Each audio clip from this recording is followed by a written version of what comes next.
When's the last time you listened to Just Got Paid? You mean the just got paid is Friday? Not that. Yes. I don't think I've purposely listened to that in a long time. Like where I just Yeah, turned it I on myself. shout out Mr. Rogers, 5th grade class. I was listening to that the other day, and I tried to transport myself back to the 90s, like working a 9 to 5 when you can like afford a home and your paycheck actually gave you money to go out and do stuff and like not ruin your life. Go listen to that song again. Bro, imagine looking fly on the hunt. And it feels so right. Bro, I can imagine people in the mirror doing a thing like getting right. You know what I'm saying? Like that song was perfect for the time and produced by Teddy Riley. And I just started to go down the Teddy Riley rabbit hole. His production is so distinct and he's done so much. And I feel like not enough people give that sound enough credit. Working in banking, people always talk about when they used to have to sit in the lines to cash their checks because people didn't have checking accounts and stuff like that. So like for it to be that song definitely represents that. You could definitely see it in his little hoopty driving to the bank trying to just got paid. The sound that type of production created was called New Jack Swing, and Teddy Riley created it. Um, he was from New York, but he moved to Virginia. In 1987, he formed a group called Guy, and this album that they put together, the self-titled album, is looked at as like the very first New Jack Swing album. I went back, enjoyed that album. I have listened to it before. That one was really good. But then he went on to produce so many other records, like "Don't Be Cruel" by Bobby Brown. He produced on that record in 1988. It sold 12 million copies. "Dangerous" by Michael Jackson. He co-produced "Remember the Time" and "Jam." "Rump Shaker" by Wrecking Effects.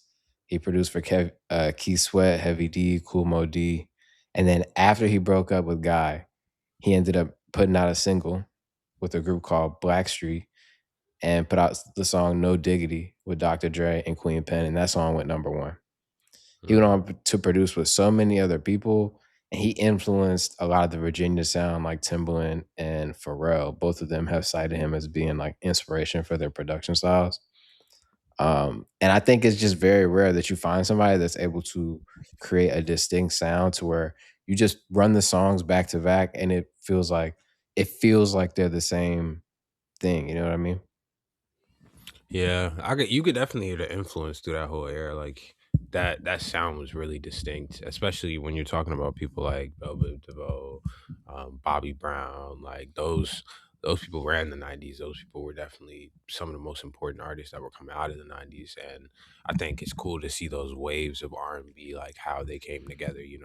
Doing more so on the ballad side when it was Etta James and Marvin Gaye and like the older generation versus getting into the new jack swing neo soul era where there was that contrast between those two types of R&B. So definitely cool to see Teddy Riley is now, I don't even want to call him underrated, but he's definitely one that people don't talk about I would enough. say underrated. I would say You would? underrated. I think that's a valid. Yeah, I think he's still like people recognize him as an important figure in music, but not as important as he probably should be. You know what I'm Mhm. saying?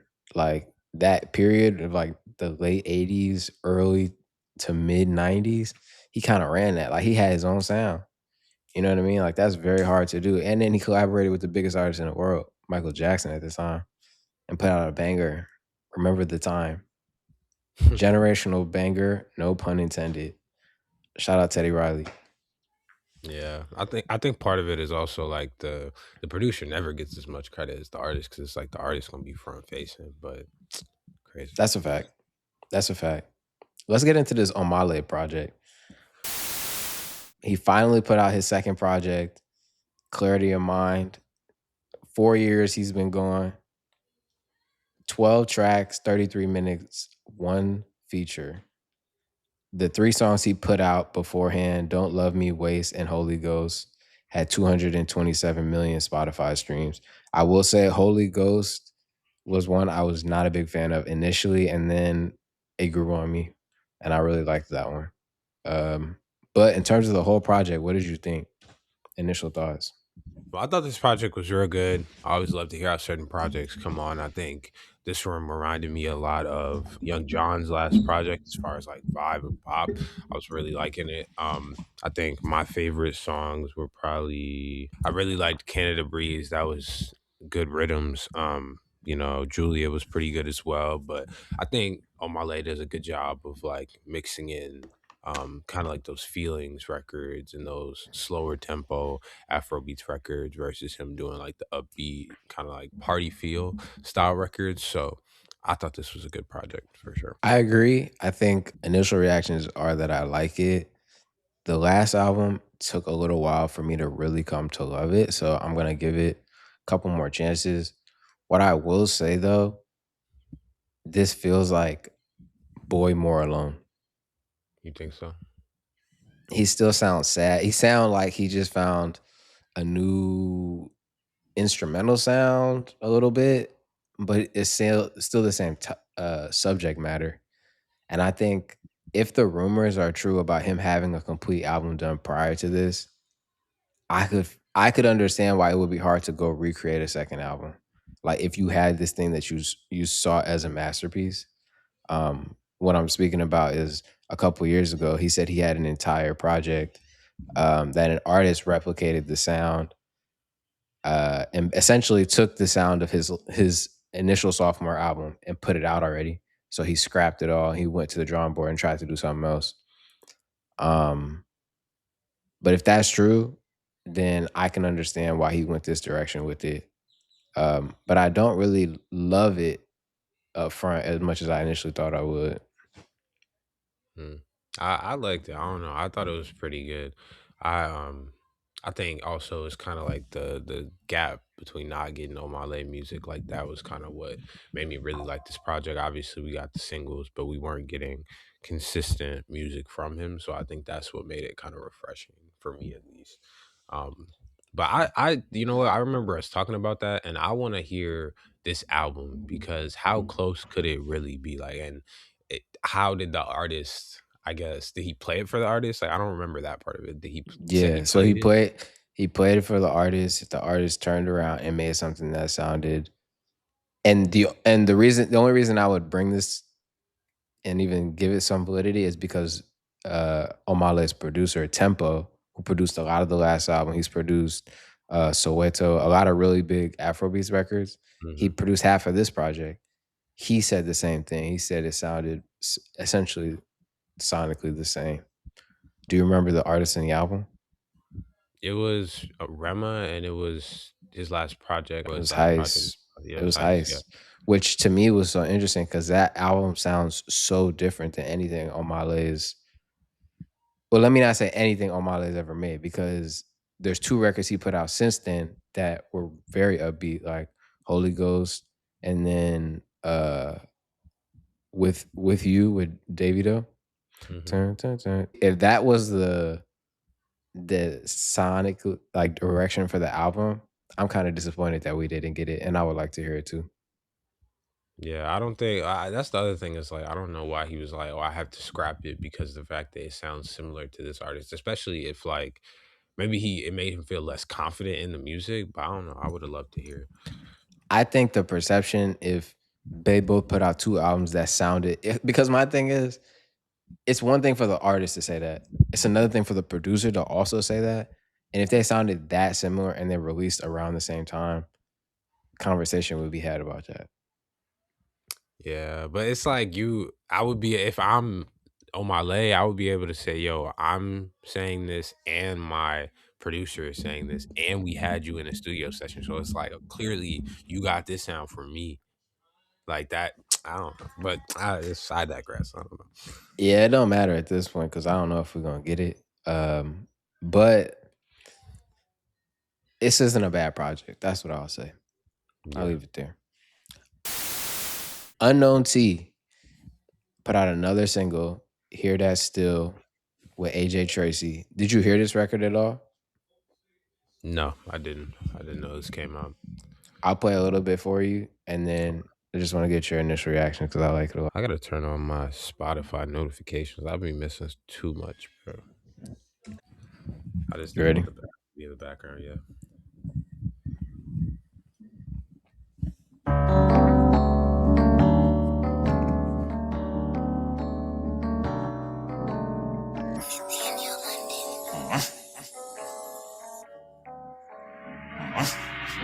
Listen, babe, don't be up yourself, cause you know what I'm on. Really, I wanted you, but this how a bad man make love songs. Babe, don't make me go back the whole of Louis Vuitton, then bring you back to a built home where you belong. We try to let go, I had to tell her chill. The Baby, let's production right on this, half wait, rounds wait. every now and then. You pop back up in my life like I know your friends don't like me, just like my bedrooms don't like you. Ain't tryna spin back home, well, likewise. Listen, back then we were young, so we kept on. Remember the day when you sprayed that gutter? I don't know what that sound is in the when they throw that shit in the back of the production. That little, it sound like a Like bell a or something like gong. that. I don't even, yeah, a Like a gong or gong. something. I don't Yeah. know. That's hard. I'll give you a little bit of what AJ Tracey did though. Listen, that's my stinks, you know what the vibe is. 4 a.m. and I'm coming to chill. Got a mad grab hash, I'm coming to bill. We can fuck and smoke. Brand new ice, can you feel this? Flew out the T to the nearest mill. Direct me to the nearest band. Tryna outbar me's like clearing sand. Big soft lips, let me taste it. And my time's rare, don't waste it. You can get a piece of the payslip. Your body set good, better brace it. Are you A couple things I want to say before I get to the next part. I feel like Cortez, the it's given like 2000s Supreme. baggy Cameron. Like I don't know, the fifth is hard. The Yeah. fifth is hard. Cortez is like they're just running shit right now. Like they're having a I would call it a Supreme run because Supreme ran shit for like 10 years. Nah, Um it's different than Supreme because Supreme just would go slap DMX on a t-shirt. You know what I'm saying? It's different. This is different. I don't know what it is, but he just giving like paid in full.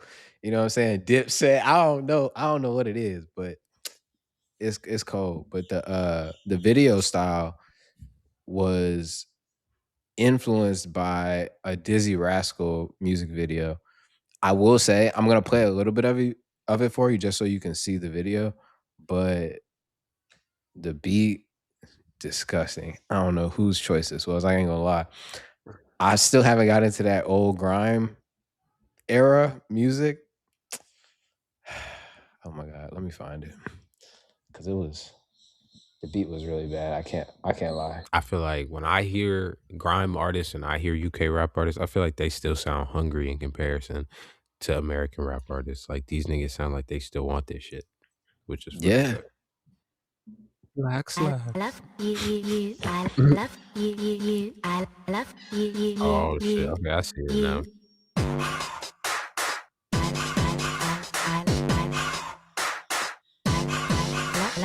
you. Love you.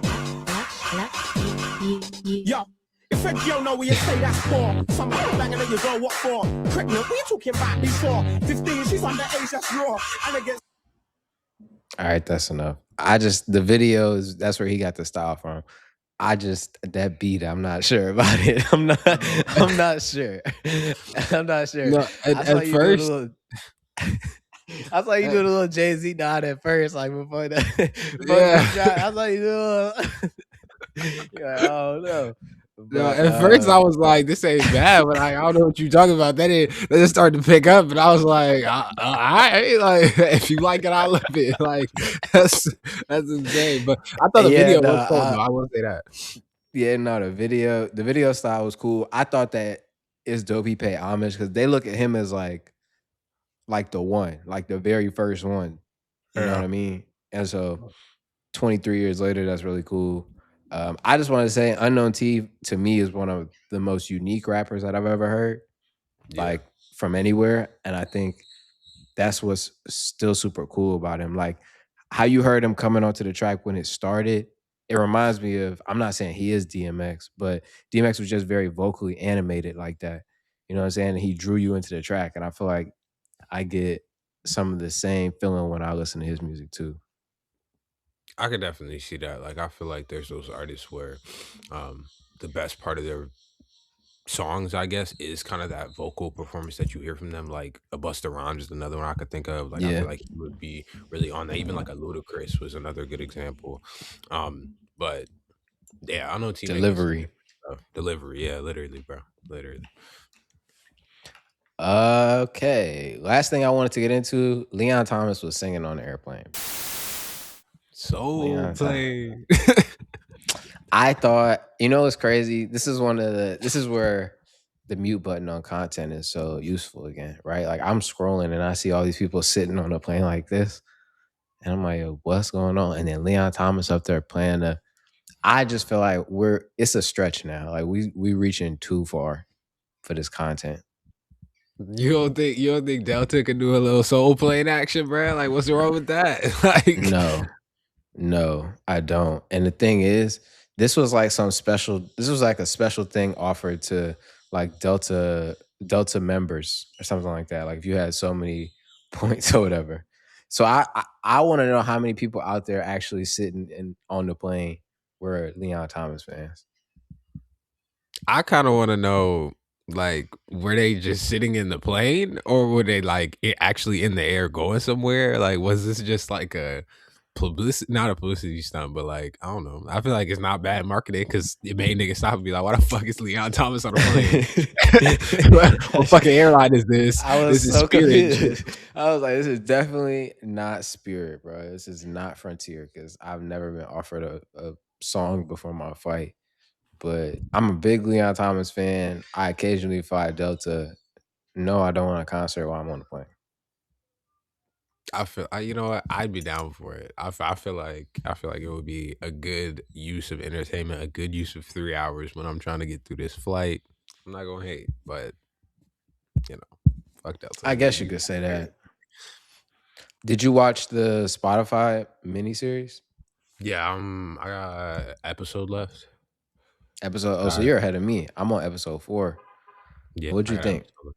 I thought it was pretty interesting. I think to see how the music industry was sitting there still looking at some of these platforms is like, no, we're trying to take y'all down. Like instead of trying to figure out a way to work with them. Um, Crazy. I think when the dude, I don't know if you got to this part yet, but when the dude had the realization that Spotify was like just a digital jukebox. Jukebox. Yeah, Yeah. like I thought that was Yeah. kind of crazy.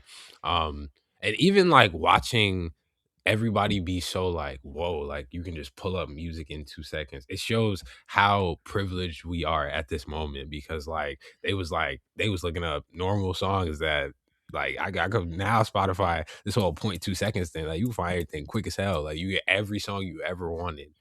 And I do think it's crazy, like the whole idea like that music did become damn near worthless off of this. And then they were talking about how the merch and the shows and everything, how that became the thing that people started to make money off of. So I think, yeah, it's crazy. I agree with a lot of what you said. The digital jukebox point was like when you're trying to sell a product, that's the tagline that you need to sell it. Like Mhm. that. And you know, it's so hard to come up with that because oftentimes people have great businesses, but they can't communicate it to the people that are going to give them the money to go run the business, you know? And so for him to have the realization, for it to come full circle like that, um, very interesting. I also like seeing the struggle initially of them trying to shut down the sites as opposed to just get with the program where it's like the cat's out of the bag. I think it's understandable to a degree, right? Like if I'm selling a hard product for Mhm. $8, you know what I mean? And somebody's coming and telling me that I can give access to this product to everybody for a fraction of a percentage of revenue, of ad revenue off of each listen. Initially the numbers don't really project out, you know what I'm saying? Because if it isn't adopted by the masses and it's only in a subset of people, you're just kind of giving it away at that point. So I understand that, but as a business it makes me have a new appreciation for Spotify, realizing like their whole thing was trying to figure out how to improve the listener experience. Like it makes me look at all the features that they add to the app a little bit differently now, where it's like they're they're trying to figure out different ways to improve the experience. I also believe that there's a fundamental, like there's a group of people that just fundamentally disagree with their best experience of listening to music, if that makes sense. So like they may see it as this certain thing, whereas a lot of people may not. And the example I'll give is in the series. You remember when the lawyer had the bees and she was making the playlist on Mhm. the bracelet or whatever? Like one could say this is brilliant, you know what I mean? Which in a lot of ways it is, but could also say like you're fragmenting the art as it was supposed to be consumed. You know what I mean? Like if Michael Jackson gives you this project, 9 songs, this is how he wants it to be listened to technically. You know what I mean? We've now moved away from that kind of against their will. But you could look at it two ways where it's like, dang, they ruined the listening experience that they wanted, that the artist wanted. Or you could look at it as they gave people another option. You know what I mean? I don't know. I think it's interesting being somebody who's creative and supports artists and then also like entrepreneurial and can see how this is just genius. Yeah. I think I want to hear what people in the 90s would say at least about like mix CDs then, because I feel like that's the exact same thing as like the whole playlisting thing. It's like I can take artist songs and put them all on a CD. Like I can mix different artists and make mixes for people in that way. I would see it as almost the same thing. And the other thing I want to say is for them to like, I know Daniel Ek is bald, right? But for them to give him that hair where he had that shit on top of his head, I'm like, y'all might as well just made him bald from the start. You know, Like, I went outside yesterday and I was talking to somebody about that exactly. Because my thing is, I said I want to know who produced this doc. Because if I'm Daniel Ek, I'm giving myself a full head of hair. dude, I'm Because who suing gonna you say? for Who even gonna say? putting that image out of me. But my thing is, if you've seen Daniel Ek, it's probably facts. That's probably Yeah. facts. Like that's probably not an exaggeration. I'm saying if I'm Daniel Ek and I produce this miniseries, I'm giving myself a full head of hair. Oh God. Cause what are you gonna do? You gonna come tell me I don't got a full head of hair and I made this? I know. I'm bald now. But that he looked like that when I watched when the first episode came on, I'm like, this has to be a spoof. This has to be a Not, spoof. bro. I kept Because there's every no way time. they put him in there looking like this. He built $1 billion company and we couldn't give him a hairline. No, it was worse when like he would come on and they would have him acting all like aggressive or mean. I would be like, bro, I can't take you serious with this haircut, bro. Come on, bro. When he Like, stormed out of the office, and was like, I'm going to build my own thing, it was like, nobody's running after you. nobody cares. Nobody's running after you. Nobody You know what I'm cares. saying? But I will say, the man is a genius. No, yeah, for sure, for sure. The man is a genius. Like Spotify as a business concept, like, and this was something that I just kept thinking about. He came up with an idea so good, he became a part of the music industry. If not just a part, the most important part of the music industry, which Yeah, is insane to think about. yeah, because he was like the middleman between that shift of the internet and like physical. So I think he's one of the most important parts for sure. And like I even think it's funny the line when the guy from Sony took it to the Sony in the United States, and the guy was like, "Oh, this is like iTunes." Like he was getting compared to iTunes that early, and then Gamer took over the business. So yeah, it's crazy, bro. Lucian Grange, man's like the wizard. Like he's like the man pulling all the strings behind the. Because my thing is, bro came in and was like, I think it's a great idea. We should do it. I'm like, this makes so much sense that he was the guy that did that. I didn't understand. Beforehand. I didn't know that. Uh, but that's crazy, bro. That's crazy. A lot of this. I've been doing research on the history of the company that I work at, and bro, a lot of business at a certain point, once you get to a certain size, it's literally just conversations and handshakes. On the It's golf course. conversations and handshakes. What songs you got for the people this week, man? What songs you got for the people this week? I'm gonna start with Whatever Works by Ye off of this Bully project. You know why I'm gonna do that? Because niggas act like you can't make an album that isn't as good as every other album you made. If you can find 5 songs on this album that are better than anything on My Beautiful Dark Twisted Fantasy, Late Registration, Graduation, College Dropout, even I'll give you a newer one, Donda, just Donda. I'll put my hands up. Maybe I'll even send you $5. But Come on, bro. Niggas could make an okay album. I just wanted to come back and say that. Second one, Bushwick, Samarison, Overcast. This was off Samarison's new like EP project or whatever. I finally got a chance to actually dive into it a little bit, listen to it. I thought it was good. I could just tell she loves Doja. Like she really, I feel like she gets really influenced by like Doja and some of those other female artists. But that's my second one: Bushwick, Samarison, Overcast, and whatever works. Kanye. Yeah, that's my two. All right. I got 2 songs for y'all this week. I'll give y'all 3 because this first one was more, I think it's an interesting collaboration. I don't know if I love the song, but I think people should go listen to it. Change by K-Trap and G Herbo. Did you hear this?